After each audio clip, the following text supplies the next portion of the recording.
So, do I start now, Ashish? Yes.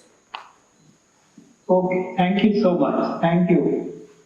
Thank you, Ashish, and thank you to the organizers of the conference for taking trouble to include me online because unfortunately I could not come to attend the whole conference. Am I clear enough? Yes. Yes. Yes, very well. Yes, sir. Okay. So, I really deeply missed the sessions which I've taken so far and yesterday's pre-conference workshops. I hope the delegates had wonderful time.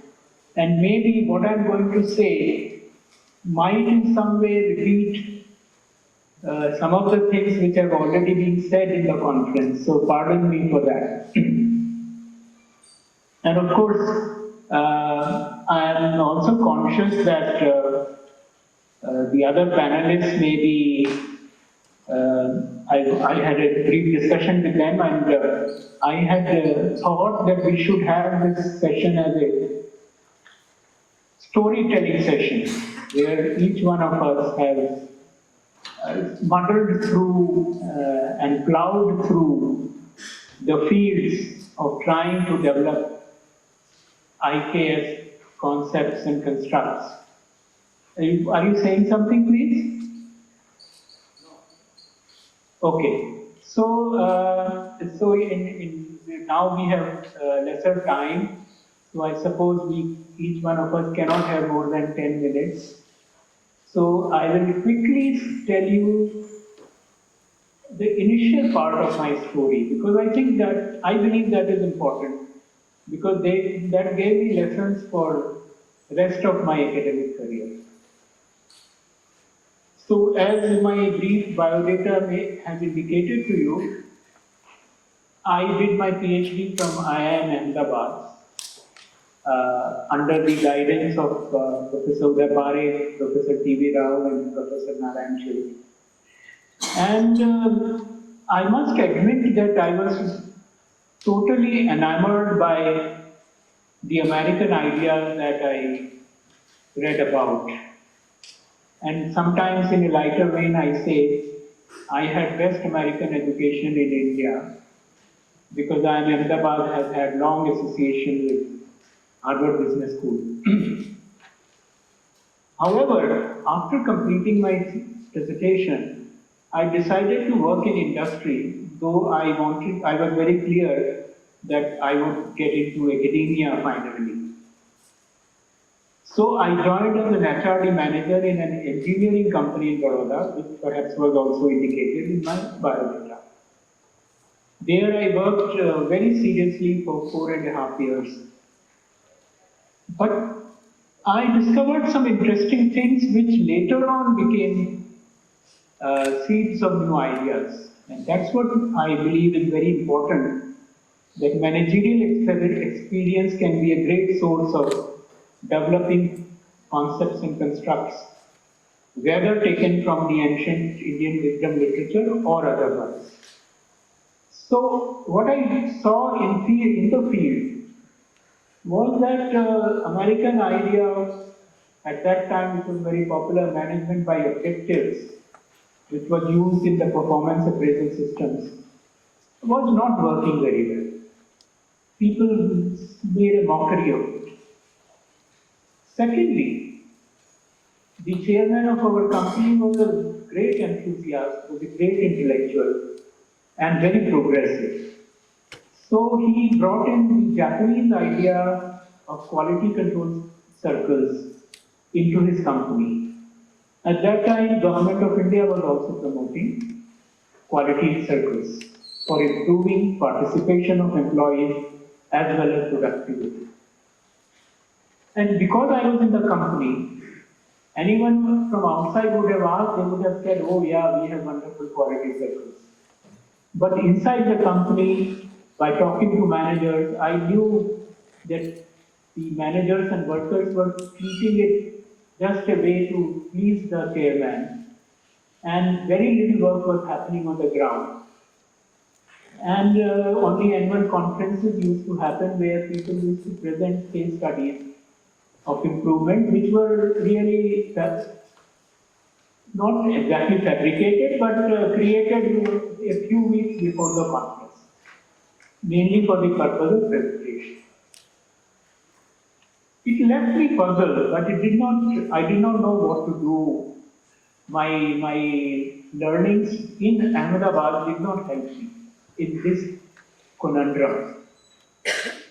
Well, as my plan, after working for 4.5 years with that engineering company, I moved on to IIM Lucknow as a faculty member. And there, after doing initial teaching about 1 year or so, something I was feeling a little bored, to tell you frankly. I think teaching was never my first love, at least in the MBA courses. So I started feeling a little bored, and I said to myself, my industry life was more exciting than this teaching same courses every year with 10% change in contents. So I said, I need to think of something more exciting. Only then I will remain in academia, otherwise I'll go back to the corporate world. By chance, fortuitously, one statement of a manager in that engineering company, who was a very close friend of mine, we used to have lunch together. One day he told me, after lunch, or during lunch perhaps, he said, Rajan, all that you teach in Ahmedabad does not work here. When I was the HRD manager there, I told the manager, no, I'll show you it works. So I kept on trying, but to very partial success. So when I was in IIM Lucknow and I was facing this dilemma whether to continue in academia or not, this sentence of that manager came back to me, and I said, why did Dr. So-and-so, he was a PhD himself, tell me that what is being taught in Ahmedabad doesn't work here? And that was the time, it was 1989, 1990. Indian economy was in a very bad shape. And everyone was saying nothing works in India, India will go to drought and all that. It struck me, I was reminded of a sentence in my primary school book, which said that Bharat sone ki chidiya tha. Notice it was in past tense. And then of course all of us are familiar with later assessments that until 18th century India contributed almost a quarter of global GDP. But at that time this was not known, but this bothered me that while we were at one time sone ki chidiya, why are we in such a dire circumstances now?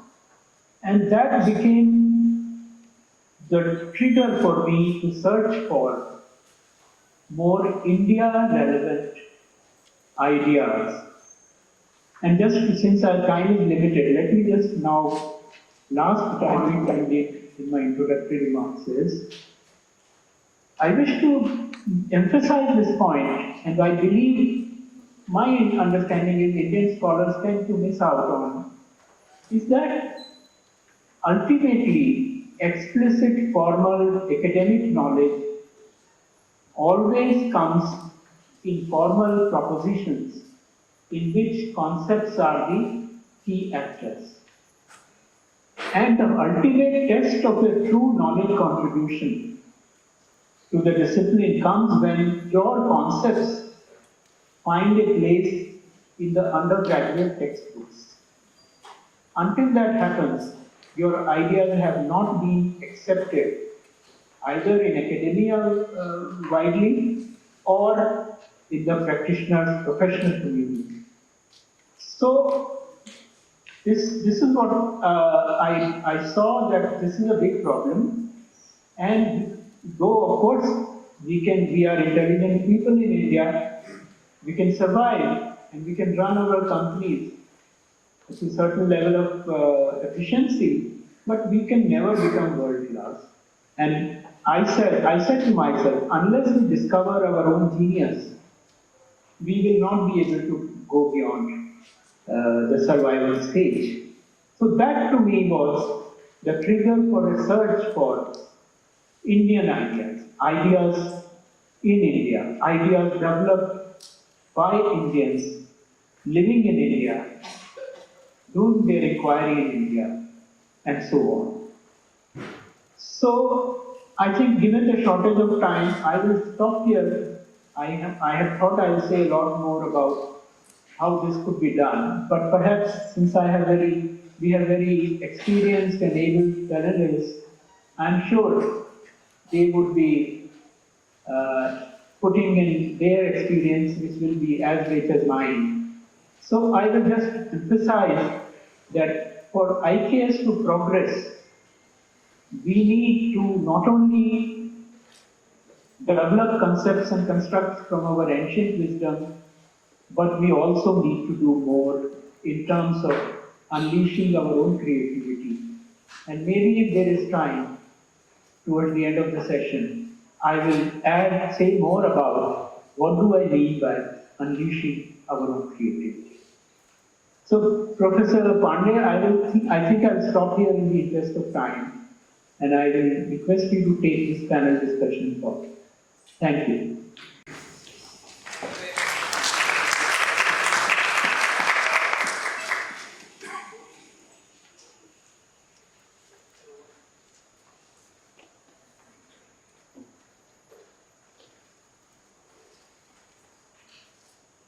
I'm not able to hear anything right now.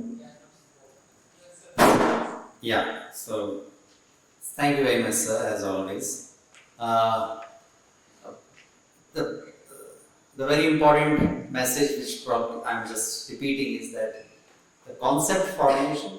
So I simply do a simple kind of generally in the FDB program, I request participants that India has done so many projects and building construction of the great structures and running, creating a great empires and running a civilization and surviving. So, didn't we have any management knowledge? So, they say, yeah, we must be having something in terms of planning, organizing, directing, controlling, and then the second question is, since all of us are teachers, over here most of us are teachers, how many theories and concepts we teach to our students which are brought from the Indian society, from the Indian culture? And generally the answer is, as you are saying, with your posture. So that's the problem, that's the heart of the problem. We have this in practice, but it is not in the concept, it is not in theory, which we can share with our students and which practicing managers can talk about and work on that further. So that is the essence of this conversation, how to develop concepts and constructs in the Indian perspective. And the wonderful that we have Kumar Alokji and Zubin Mulla, the people, the academics who have contributed immensely and sincerely in last so many years. So without further ado, I would like to request Alokji to share his thoughts about how we can develop concepts and constructs in his experience in the Indian knowledge system. Thank you so much, sir. I will briefly share my experience as well as some of the ideas that I got based on this work, working with the Indian knowledge systems. So when I was doing my doctoral research, at that point in time, I had a quiet reflection one day. I just asked myself one question, that do I want to add one more degree with my name, or do I seek something that is much deeper, that has much deeper personal significance as well? And the answer was absolutely clear to me. So I shifted to Indian thought and started researching the concept called Swabhav. And next 6 months I was reading much of what is available in English regarding Sankhya Darshan was there. That's where I thought that this idea would come.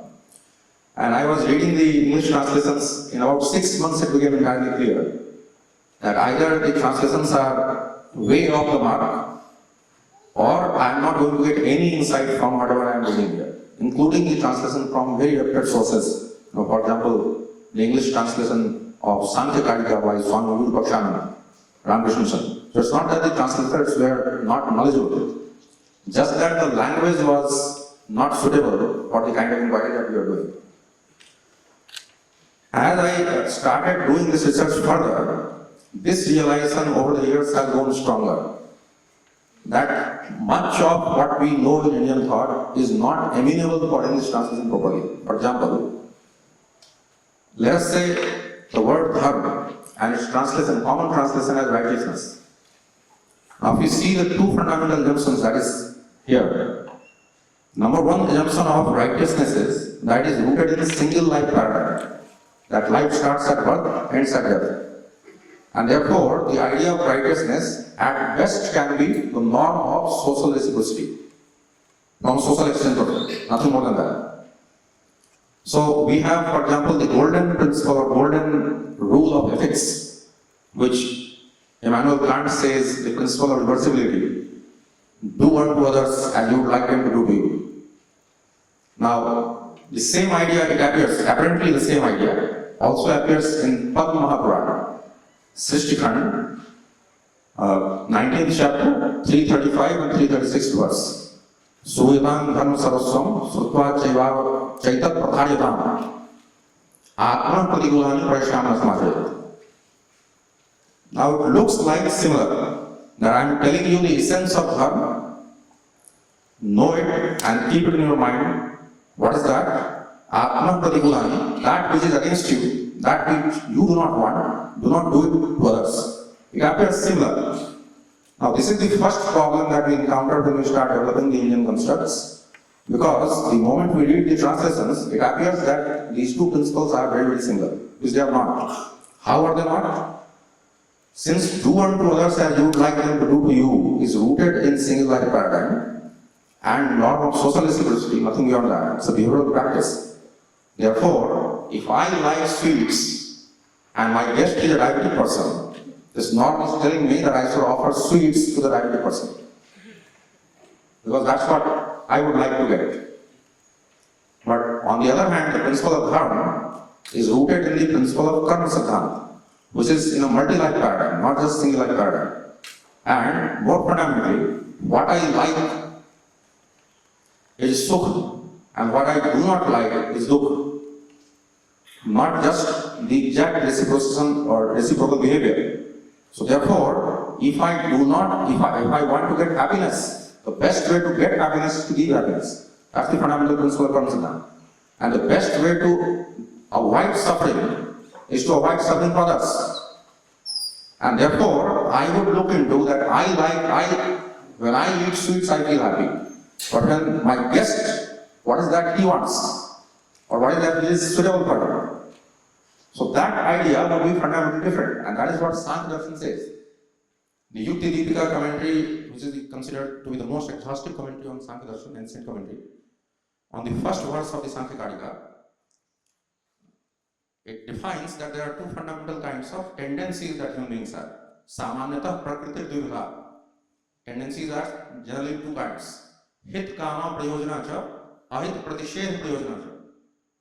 That we want to get what will be good for us, what will be beneficial to us, and we want to avoid what will be harmful to us. So that means Atma Pratigulani Parashyama Samajayat is essentially a prescription of how do I want to avoid unhappiness and how do I want to get happiness. This is what we need to practice.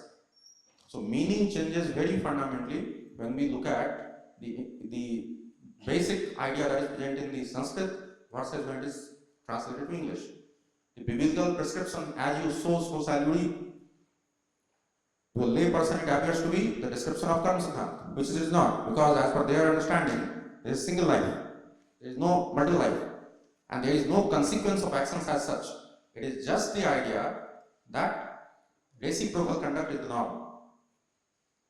So, if you behave in some way, other people are also going to behave in another way. And entire ethics is essentially based on social harmony, which the principle of dharma is not. So, when we look at the most fundamental idea like dharma, I have just given one idea. If you want to develop something based on this idea and want to use for developing a construct or theory in Indian knowledge system, and we rely only on English and its translations, existing translations, and that too to add insult to injury, the colonial scholarship in English, then we can absolutely bid farewell to any possibility of developing a really substantial, good, valid, proper theory or proper construct that is there. So I would just summarize my initial thought in the sense that if you want to have Indian knowledge systems or Indian constructs or theories in Indian thought that is valid and that has high degree of fidelity to its source, in that case we should develop and cultivate familiarity with the language in which the original scholarship has appeared, whether it is Sanskrit or Pali or any other ancient or modern languages in which the idea comes. We understand that first, understand what it seeks to have, what are the underlying assumptions, and then try to convert that into a theory. Otherwise, we will have the ideas and theories that are just repackaged Western thought. Just like what the Westerners have turned the construct of mindfulness, samyak smriti, into their package. So now that is one life paradigm, that is now moment to moment awareness, not really rooted in the idea of anityata, impermanence, not really rooted in the idea of living your life as if the life is absolutely impermanent. Next moment is going to go over. Therefore, we should maintain this awareness. The whole idea of vairagya has gone out of samyak smriti. So just like when Westerners take some idea from our source, they convert that to their thinking pattern and then they use it in science. It is the same thing that we need to learn. When we want to use any idea from Indian thought and we want to publish in the mainstream Western journals, then we need to do it in the way in which Indian thought is actually supposed to be practiced. So fidelity to the original source, that is what is required. So that's my initial thought. Now I hand it over to sir.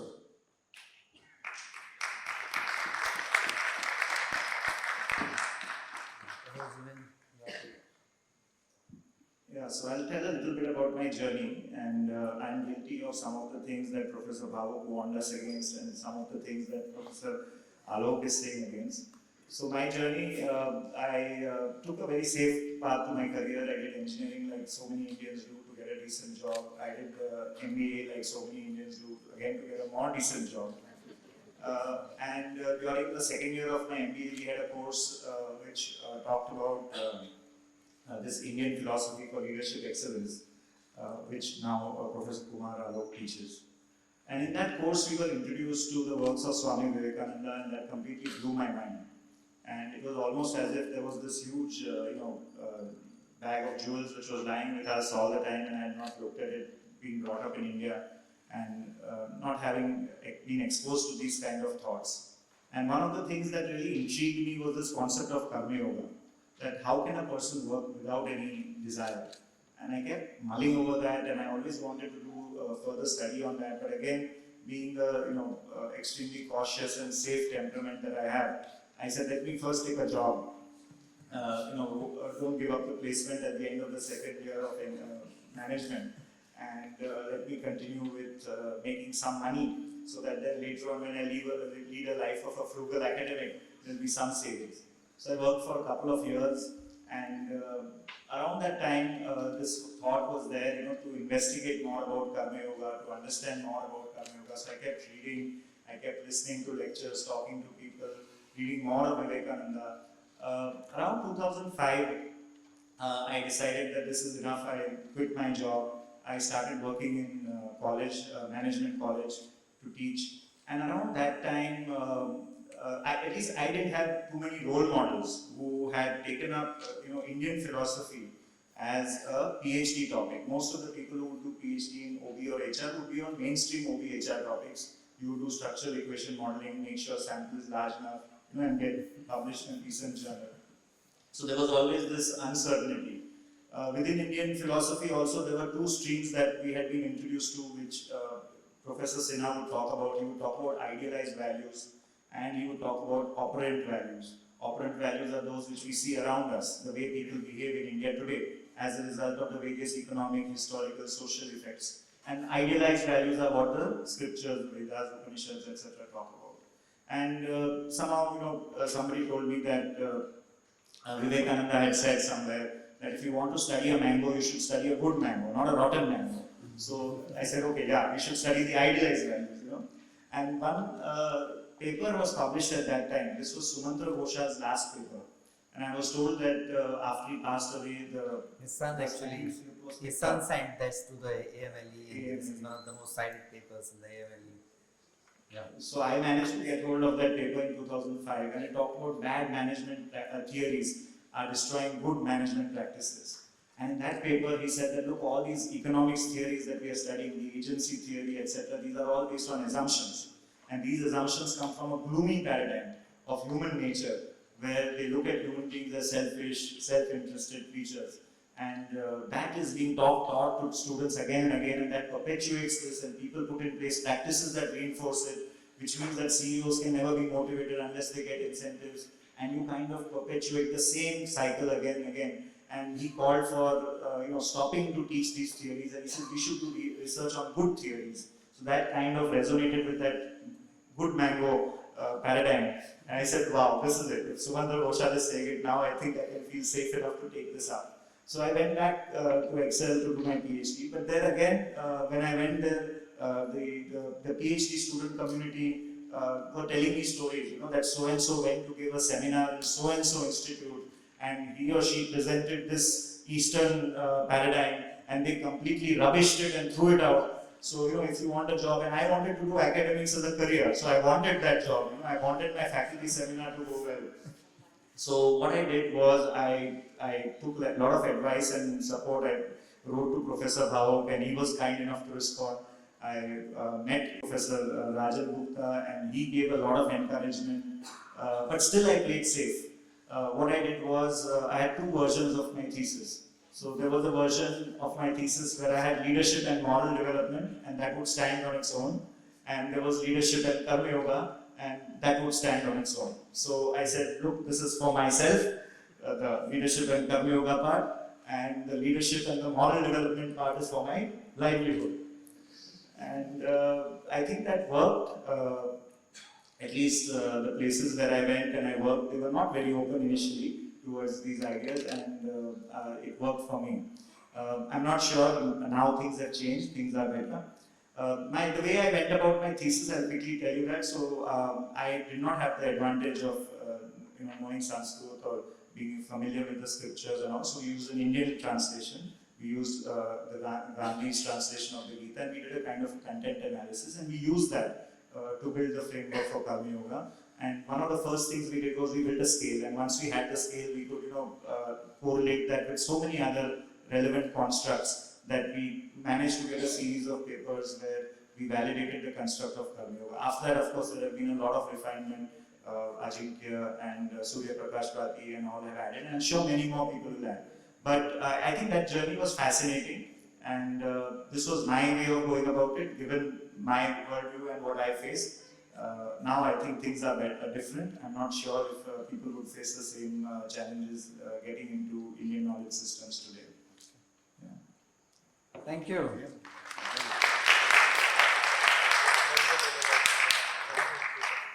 So since this is a kind of a bit of a storytelling, I can share my story. It so happened that I was in the PhD program, and first course which was taught was the philosophy and methodology of creating knowledge. So the philosophy of research course, and Professor Rajen used to teach that, and sitting there I realized, oh my God, this is what I wanted to study.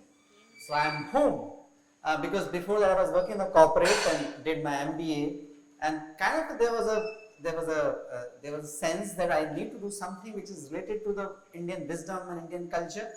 But then philosophy, again, a very, very important kind of a way of looking at things. So philosophy of research was one thing which kind of opened up and freed up the mind, that you can think and you can develop your own ideas, you can pursue your own ideas. When and the second moment of truth came when Sri Ravi Shankar ji came to Delhi in one college, I think New Delhi College, or I think the Noida somewhere, and Professor Rajen got the ticket for attending that event, and he was not, he could not go, and then he said that, would you like to go? And I said, fantastic, of course. And I took that ticket and attended that event. Not that event was like a majorly transformative, because I have been hearing Guruji and another spiritual enlightened masters. This was next day to the class in strategic HRM, and some talk happened in Professor Jyotsna's class, and she's and my colleague, only two of us were there in the PhD class, because in the PhD class you can have 1 or 2 or 3 students even. So this thing came up, and I shared it. Okay, last evening I was there, and this was the conversation, and this was the kind of a thing Sri Ravi Shankar ji shared. And since and really not the content part, the enthusiasm with which I was sharing, Jyotsna ji said that, you know, if you are so passionate about it, you can make it your research topic and research area as well. I said, is that so? Then it is like, that's wonderful. And then the third round of reflection came about the self-doubt. Am I capable? Who has given me the adhikar to tell about the Indian wisdom? Have I realized it in my life? Am I trained sufficiently? Have I practiced little bit? All that. So these were the third major kind of a moment. The answer was that, okay, I have not realized, but whatever I have realized, that I am authenticated, that I can say. I am not saying these are the last words. And can anybody say, even the Upanishad gurus can say that whatever they have written is their last word? So mine is also not the last word, but I will be willing to follow all the scientific method, inquiry, rigor in my capacity to pursue these ideas. And another thought was that since from the childhood one has had this satsang of some of the very committed sadhaks, my Satyasai Baluka's guru teacher was there, in family. So if not me, who will do it? So that also kind of strengthened the resolve. Within 3 months, all this churning happened, and then we kind of zeroed down to the idea of spirituality, karma yoga, something related to the management, which is something relevant in the management coming from the Indian wisdom. That is the story part. The conceptual part, probably I am very high on the ENTJ kind of a person. So in the MBTI, so if I don't share the concept, it will make me uncomfortable. So coming to the concept part. The IKS can contribute specifically in the 4 ways. And if I reflect back 20 years, journey 2004 exactly my teaching started, my PhD program started. It can contribute in developing new perspective. We can look at things in the new perspective. Life, it's a matter of motivation. Is motivation about satisfying of need, or motivation is not satisfying the need but repaying the rinas, 5 rinas. And I was so glad 3 days ago I was reading Navalji's paper on rinas. He has beautifully conceptualized the paper on rinas and developed the construct and created a scale, so wonderful. So thanks very much. I was always thinking about doing it. You have done it. So this is the perspective part. IKS can provide the perspective. We can look at in our field, what is the perspective. If I am working in the field of leadership, what is the perspective? If I am working in the organization, what is the perspective? If I am working in the business, what is the perspective? If I am working in the agriculture, what is the perspective? That's number 1. If I am working in the education, what is the educational perspective? Development, what is the economic development from the Indian perspective? That's one. The second part is actually developing the constructs, the concepts, and We all know so many dozens and probably hundreds of the constructs in the in literature. Until we develop the concepts and constructs, so what Professor Bhavuk explained in his workshop yesterday is a fantastic example how to go about developing the construct. Shraddha, Prem, Sadhumar, Adhyatma, he explained it with a lot of examples. Third thing is practices. What is working in India? So Amul, something like that is very unique. Nowhere in the world you can find an example like Amul, or example like Bhudan, or example like Seva, S-E-W-A, the organization Seva. So these are some of the organizations, or for that matter, 3-tier AC coach. You will never find that anywhere in the world. So, or lighting the lamp with the water, like some of these things, there are certain practices which are working. We need to get hold of those and document those, understand those. And fourth thing are the case studies. The communities, Jitesh ji explained so beautifully the Marwadi community and their business practices. Similarly, the so many other communities can be studied. Communities of ashrams, some other case studies. I was fortunate in last 2 years, worked on the case studies related to yoga, the organizations for whom the foundation is yoga, but their work on the social transformation. So Art of Living Foundation or Isha Foundation, what are their transformation, not only at the individual level. We have enough of evidences about individual benefits of Ayurveda and yoga, but what are the sociological benefits? What are the systemic level benefits? So these case studies, we looked at the de-addiction, we looked at organizational transformation, we also studied the natural farming, some of these things which are promoted by the spiritual organizations, but for the social cause. So precisely 4 things: perspective, concepts, practices, and the systems of case studies. These are the ways. If in 20 years, if I reflect, this very much kind of connects. This is all coming from my reflection on the journey which I could traverse thanks to the mentors like Professor Bhavuk and Professor Gupta and many others, and my friends sitting here, all have influenced in this journey. So my first paper, which was submitted as a culture assignment in culture and organization, was on organization consciousness. Looking at organization, we studied the images of organization, the famous book. There we looked at organization as a machine, organization as an organism, etc. We looked at organization. Can organization be looked at as a collective consciousness? And we wrote something and then revised it. We sent it to the Journal of Business Ethics. Not many people could have published in the Journal of Business at that time, 2007 or 8.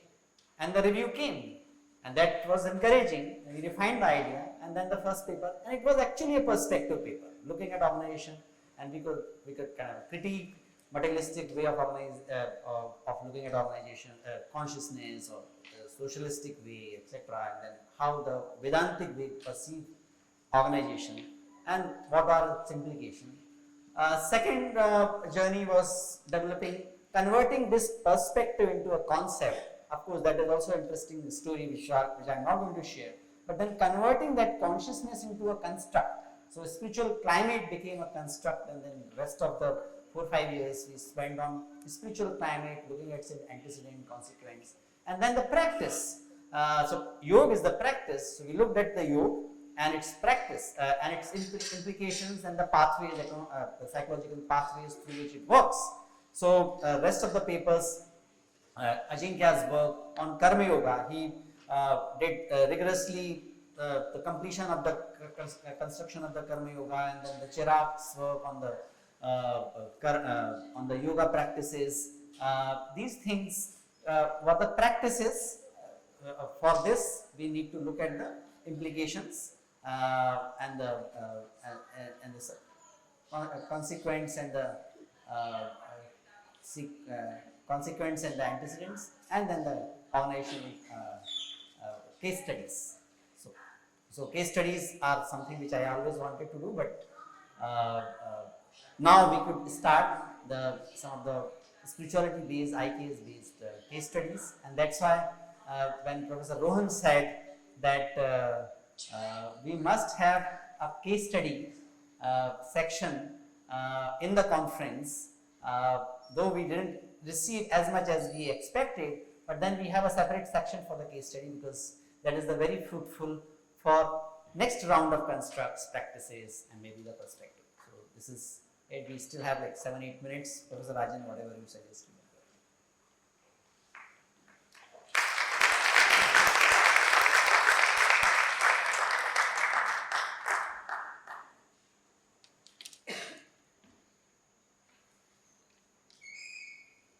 Maybe we should invite some questions. Okay. So if you have any questions. From audience, if you have some question, please come forward.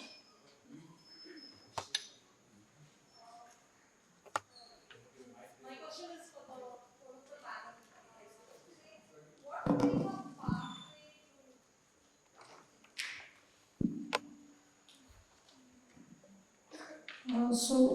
My question is for the whole of the panel, whoever can. What would be the pathway towards industry adapting to Indian thought frameworks, action frameworks, being, I'm talking about, say, performance appraisal of employees, right? Is there an Indian way, be it Purushartha, be it, the kind of assessing the personality? Can an Indian framework replace the current framework being used? I'm just not in the industry, but maybe in academia we have formative assessment, summative assessment. So is there an Indian way of doing a formative assessment of a student that takes care of a holistic personality rather than just having subject and marks and things like that? So what is the pathway towards achieving that kind of complete practical application of Indian wisdom, in academia as well as industry, and what can we as academics do to achieving that? Okay, so maybe Zubin can share about the industry, and then Alok ji can share about how it can be implemented in the academics. I think there's a challenge in. No, it is not. I think there's a challenge in directly trying to address the issue of performance management the way it is run today, because it seems as if we've gone down a path so much that then to try to get things from another paradigm and try to implement it directly here is not going to be easy. I'm not saying it's impossible, but it's going to be difficult. And I think the answer will come from two domains. One is that researchers like us who are sitting and researching small areas, like for example, Alok's work on Swabhava, where he tries to understand the human being from a totally different way, the way personality looks at it, to the way the person is, which is what Swabhava, the distinction is. So several such researches which get into fundamentals coupled with the practitioner. See, the thing about the practitioner is that they don't need to wait for the science in order to solve their problem. They solve their problem. Now, yesterday we heard Jitesh speaking about the Marwari community, the way they deal with their business. We need several more such case studies. What is happening at the ground level, where people are coming up with indigenous solutions, and somewhere we need to, the good mangoes, researchers need not talk about the other thing as the rotten mango. We should talk about it, the current state, and try to see how the current state can be explained partially from the ideal state, and how we can move closer to the ideal state.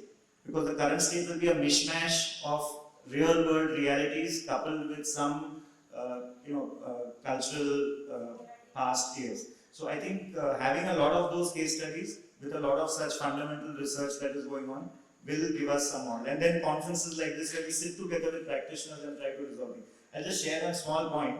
So, there is this, when I do some training programs, typically one session I introduce Sinha's work. Now, Sinha talked about Indian culture and how manager-subordinate relations are. And he talked about this one thing about being vertical collectivist, where we recognize hierarchy in everything. And we have this apna paraya thinking. And based on that, he says that managers and subordinates have a sneh shraddha relationship.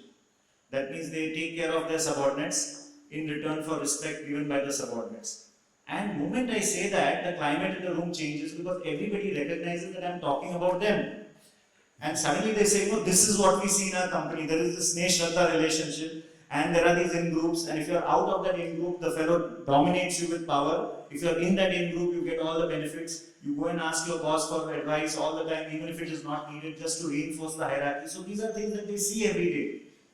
Now, it's fine, the Gen X, millennials have grown up on that, they're comfortable with that. But the Gen Z, the current youngsters, are not happy with that. So there is this whole generational tension happening.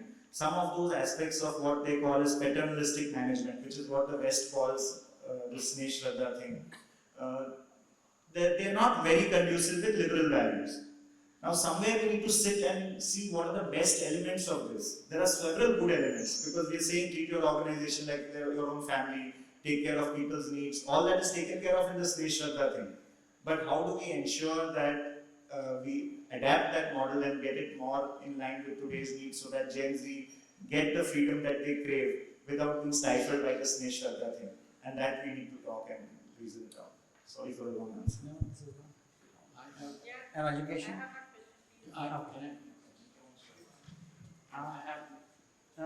Yeah, back. Sir, may I? May I say something? Yeah, yes, sir. Yes, Okay. yeah. I think the question is extremely relevant because Sir, the way you asked this question was really taking me back to the moment I went. And that, what we teach doesn't work here. So, management as a discipline, if we can call it a discipline, it is to be a multidisciplinary knowledge domain, has to struggle between pragmatism and idealism. Now, the ancient Indian wisdom, what is generally understood as IKS, is an idealist notion about human nature, about how we should live, how we should conduct ourselves, how we should conduct economic activities. So I think we need to understand that, as perhaps Professor Kumar Alok would have argued, I could not listen very clearly, but knowing him, his deep knowledge, as well as Professor Ashish Pandey's work continuously, is to understand that what is known as para knowledge, and understand it deeply and to be able to interpret it in contemporary idioms, contemporary language. That to me is one task for the researchers, management researchers, in bringing IKS in practice. Secondly, there is apara vidya, there is apara knowledge. We need to also understand the ground reality. And that is where I believe, of course, our ancient literature also talks about the vidya, and we need to understand that from ancient literature, but also to understand the dysfunctional practices, the unethical practices, the corrupt practices, the inefficiencies of today on its own terms. So there is a need to understand ground realities and theorize them. And that is where I believe yesterday you people had a session on grounded theory approach. And I think tomorrow also you have a session on grounded theory approach. So we need to develop theories about current reality. Then we have to negotiate between these two extremes. How do we bring the idealist notions, idealist ideas, concepts into practice. And that is where I think that is what perhaps I was not able to hear clearly Professor Zubin Mulla was talking about perhaps. Managers learn from examples. Managers learn more from each other than from academics. In all humility, I am saying so, and we must recognize it. So, we must constantly try to look for examples which bridge this gap between idealism and realism.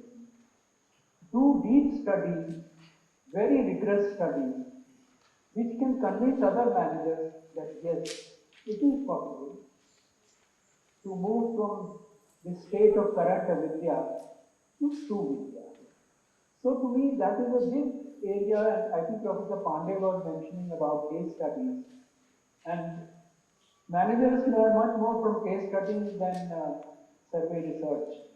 That has been demonstrated well. So we need to do very rigorous case studies, single case studies, multiple case studies, develop theories of moving from the undesirable state of business to more desirable. Nobody may be able to achieve the ideal, but we can always move in that. So to me, it's a huge research agenda, and that's why I'm glad this conference is so well attended, because we need thousands and thousands of scholars to do various kinds of studies, to give momentum to this movement, to bring our ancient wisdom's ideals into the practical life. I will stop here and hand it over to Professor. Yeah, I think it is, we have already surpassed the time. We have to respect because at 2:30 we have a parallel session scheduled. So you have a presentations, probably there are some announcements as well. So really sorry for not being able to take the question, but we are here and we will be continuing.